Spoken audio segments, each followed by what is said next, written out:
जलन। ममता बहुत ही सीधी और प्यारी लड़की थी, वहीं सुनील एक सरल और आगे बढ़ने की सोच रखने वाला लड़का। सुनील, बेटा सुनील कहाँ है? अरे जरा एक गिलास पानी तो दे दो। हाँ माँ अभी आया। क्या माँ, पानी तेरे सर के पास ही तो रखा है, क्या हो गया है? तबीयत खराब है क्या? अरे नहीं नहीं, वो उठने का मन ही नहीं कर रहा था, तो देखा ही नहीं। वैसे क्या कर रहा है? यहाँ बैठना मेरे पास। माँ पढ़ रहा था, वो कहना नौकरी में तो वक्त नहीं मिलता, अब ऑफिस से घर आकर ही तो वक्त मिलता है। अच्छा ठीक है, पढ़ ले जा बेटा। सुनील पढ़ लिख कर और आगे बढ़ना चाहता था, लेकिन माँ की तबीयत खराब देखकर सोचता है कि शादी ही कर ले। कब तक माँ का ख्याल वो अकेले रख पाएगा?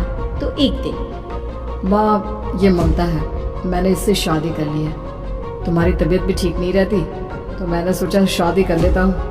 घर संभालने वाली और तुम्हें संभालने वाली कोई आ जाएगी तो अच्छा रहेगा। माँ अचानक से सामने बहू देखकर हैरान रह जाती है।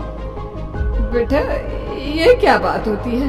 न बैंड, न बाजा, न दहेज, न शगुन, ऐसा कैसे बहू आ गई? माँ तू तो जानती है मैं नौकरी के साथ पढ़ाई कर रहा हूँ, तो कहाँ से इतना पैसा बचा पाता कि धूमधाम से शादी करता। वैसे भी माँ लोग तो आकर खाकर निकल जाएंगे, इसलिए बस वैसे ही। माँ जी मैं आपका ख्याल रखूंगी, वैसे भी ये आगे की पढ़ाई कर रहे हैं, अच्छा कुछ कर गए तो सबके दिन फिर से अच्छे आ जाएंगे। सास को ममता की बात ठीक तो लगती है, लेकिन मन में कहीं ना कहीं लगता है कि कहीं बहू बेटे को लेकर फुर्र ना हो जाए और फिर तो वो रह जाएगी अकेली। बेटा देख, मेरा जो कुछ भी है वो सुनील ही है, और सुनील का भी अब इस दुनिया में मैं ही हूँ और कोई नहीं। क्या सुनील? बिल्कुल माँ, लेकिन आज से ममता भी मेरे जीवन का अहम हिस्सा है, जैसे तू है। सास को बड़ा बुरा लगता है कि उसकी सल्तनत में कोई और हिस्सेदार कैसे हो सकता है। कैसे कोई और उसके 30 साल के बेटे की जिंदगी में अचानक से आकर बराबर का हिस्सेदार बन सकता है। देख बहू, मैं भले थोड़ा बीमार रहती हूँ, लेकिन इसका मतलब यह नहीं कि घर की चीजों में मेरा कंट्रोल खत्म हो गया है। मैं आज भी इस घर की रानी हूँ, समझी? बेटा सोचता है कि ये माँ को अचानक से क्या हो गया। कल तक जो माँ कहती थी कि जिंदगी का कोई भरोसा नहीं, वो अचानक से जंग के मैदान की झांसी की रानी कैसे बन गई? माँ क्या हो गया? सब ठीक है ना? अचानक कैसी बात कर रही हो? ममता का आज पहला दिन है, स्वागत करो उसका। आसपास की आंटियों को बुलाओ, नई दुल्हन की मुंह दिखाई करवाओ। खैर सास होने का फर्ज निभाती है और बाद में एक सहेली के साथ बाहर निकल जाती है। क्यों ही बताया नहीं कि बेटे का ब्याह कर रही हो? वैसे तो सारा दिन हम ही में घुसी रहती हो। अरे मुझे भी तभी पता चला, वो अचानक सर पर लेकर आ गया। कहता है बहू है माँ तुम्हारी, अब इसको भी इतना ही मैं प्यार करता हूँ जितना तुझे करता हूँ। लो जी, ये क्या बात होगी? क्यों इतना प्यार करता है? अरे माँ का प्यार तो ज्यादा होता है। अब उसको तो कोई दूसरा पति मिल सकता है, लेकिन तुम ही बताओ, क्या माँ की ममता किसी और की हो सकती है? ना जी ना, बेटे को समझाओ ये बात। अरे क्या समझाऊं, मुझे तो खुद ही समझ में नहीं आ रहा कि क्या हो रहा है। जो बेटा कल तक माँ माँ करता था, अचानक से बीवी बीवी का राग आलाप रहा है। देखा, उसकी बीवी ना सुंदर और जवान है। सुंदरता के आगे तो एक से एक नहीं टिकी है। तो तेरा बेटा किस खेत की मूली है? सास को भी समझ में आ जाता है कि बहू की सुंदरता के आगे माँ का प्यार किसी काम का नहीं। उधर बीवी, ए जी अम्मा जी सहेलियों को छोड़ने गई थी, अभी तक आई नहीं, हम देख आए क्या? अरे रहने दो ना, आ जाएंगी। कहाँ जाएंगी, उनकी आदत है, एक बार जाती है तो पूरी पंचायत खत्म करके ही आती है। अच्छा ही है, खाना वाना खा कर गई होगी। छोड़ो ना, घूमेगी तो खाना पचेगा, नहीं तो ऐसे ही खाट पकड़ लेगी। बहू भी शांत हो जाती है। उधर सास सोचती है कि आज थोड़ा देर से ही घर जाती है, जब बेटा परेशान होकर ढूंढेगा तब मजा आएगा। बीवी को खुद ही पता चल जाएगा कि माँ के आगे उसकी दाल नहीं गलेगी। लेकिन वहीं दूसरी ओर घर पर, ए जी माँ जी अभी भी नहीं आई, हमको तो घबराहट हो रही है कि क्या करें, जाकर पता करें किसी के घर। अच्छा कहाँ जाओगी ये भी बता दो। पहला दिन है तुम्हारा इस घर में और एक ही दिन में मोहल्ला छानोगी क्या? हाँ तो आप भी तो नहीं जा रहे हैं ना, हमको फिक्र हो रही है। अरे यार ये रोज का है अम्मा का, खाओ और सो जाओ। बस फिर क्या था, बेटा बहू खाना खाते हैं और कमरे में सोने चले जाते हैं। उधर जब सास को कोई देखने नहीं आता तो वो हार कर घर आ जाती है, जहाँ वो देखती है कि सारे घर की लाइट्स बंद है। सास को गुस्सा आता है, बहू, ममता बहू कहाँ हो? लेकिन सारे दिन की थकी बहू को ऐसी नींद आती है जैसे किसी ने भांग की गोली खिला दी हो। वो तो नहीं उठती। उठकर आ जाता है बेटा। क्या बात है अम्मा, काहे चिल्ला रही हो? अरे सो जाओ ना, सुबह की थकी है बहू, वो सो रही है। जोर से बोलोगी तो नींद खुल जाएगी उसकी। माँ को गुस्सा आ जाता है। फिलहाल तो सो जाती है, लेकिन मन ही मन ढेर सारा जहर बहू के लिए भरा होता है। सुबह बहू चाय बना रही होती है कि सास धीरे से गैस तेज कर देती है, जिससे चाय का बर्तन जल जाता है। और जैसे ही बहू चाय का बर्तन उठाती है उसका हाथ जल जाता है।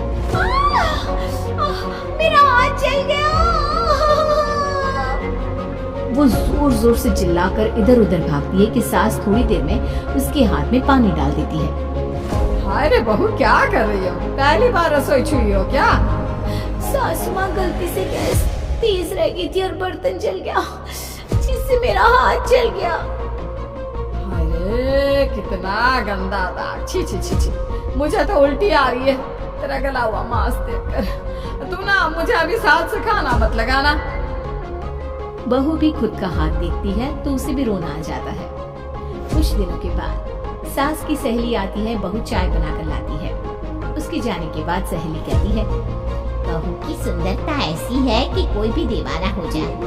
वैसे तेरे बेटे का क्या हाल है? अरे वैसा ही है, बहू के पीछे लट्टू। क्या करूं, कुछ समझ में नहीं आ रहा। मैंने तो बहू के चेहरे पर दिवाली के पटाखे की चक्री फाड़ दी, उसका पूरा चेहरा जल गया। अब देखो ना रही सुंदरता, और ना ही अब मेरा बेटा उसे पूछता है। अरे अब तो वो उसे छोड़कर दूसरी भी देखने को बोल गया है मुझे। बहू सारी बात सुन रही थी। आंटी एक बात बताइए, क्या भरोसा है कि दूसरी सही आए और आपके अनुसार रहे? देखिए आंटी, मेरी सासू माँ को गलत बात सिखाने की जरूरत नहीं है। हमारा परिवार साथ में खुशी से रह रहा है। देख बहू, मेरी सहेली की बेइज्जती ना कर, वही अच्छा रहेगा तेरे लिए, समझी? बहू नहीं मानती है। वो बार बार उनकी सहेली को घर से निकल जाने को कहती है। तभी सास की सहेली पास के चूल्हे से लकड़ी लाकर बहू के चेहरे पर लगा देती है। बहू जोर जोर से रोने लगती है। अरे ये क्या कर दिया? मैंने कहा किया, ये तो तूने किया। तू ही नहीं चाहती थी कि बहू बेटी के साथ रहे, भला मैं क्यों करूंगी? मैं तो चली, निपटो अब। बहू रो रही होती है, दर्द से चिल्ला रही होती है, लेकिन सास उसे डॉक्टर के पास नहीं ले जाती। तभी पति आता है। क्या हो गया ममता? ये दाग कैसे लगा? कैसे जली? ममता कुछ नहीं कहती, बस दर्द से करा रही होती है। पति माँ की तरफ देखता है। हो ना हो माँ, ये पक्का आपका काम है। आप ही ममता से जला करती थी ना। देखना माँ, अब पुलिस आएगी, केस बनेगा, लेकिन पहले मैं ममता को अस्पताल लेकर जा रहा हूँ। सभी अस्पताल जाते हैं, जहाँ डॉक्टर ममता की सास से कहते हैं, आपने तो नहीं जलाया ना बहू को? अब ममता की सास के तो पसीने छूट रहे होते हैं। वो घबरा कर कहती है, ना ना डॉक्टर साहब, कैसी बात करते हैं? हम क्या जलाएंगे अपनी बहू को? डॉक्टर ममता के पति से पूछते हैं। देखिए, क्योंकि ये ससुराल में जली है तो मामला पुलिस का बनता है, तो आप पहले पुलिस को बुलाइए, तभी इलाज पूरा होगा। सास डर जाती है कि अब तो बच्ची जिंदगी जेल में ही रहना होगा। रहने दीजिए ना, पुलिस को क्यों बुलाना? सारी हंसी खत्म हो जाएगी जब पुलिस के डंडे पड़ेंगे। बहू को जलाना भले ही बहुत आसान हो, लेकिन उसके बाद सारी जिंदगी जेल की हवा खाना। सास डर जाती है। पुलिस आती है, पास लेटी दर्द से करा रही ममता स्टेटमेंट देती है। तो क्या हुआ था? कैसे जली आप? ममता पास खड़ी सास को देखती है। बेटी बताओ, कैसे जल गई तुम? ओए, काका किरण वाली शाहरुख, चुप, बिल्कुल चुप। सास चुप। सभी इंतजार करते हैं कि ममता क्या बोलेगी। मैं खाना बना रही थी, लकड़ी उड़कर मेरे ऊपर गिर गई और मैं जल गई। सास बहू की बात सुनकर रोने लगती है। देखा माँ, कितनी समझदार है ममता। ये चाहती तो, हाँ बेटा, ये चाहती तो मैं आज जेल में होती। मुझे माफ कर दे, मैं आगे से अभी कभी ऐसा नहीं करूंगी। बहू के साथ मिलकर रहूंगी, मुझे माफ कर दे।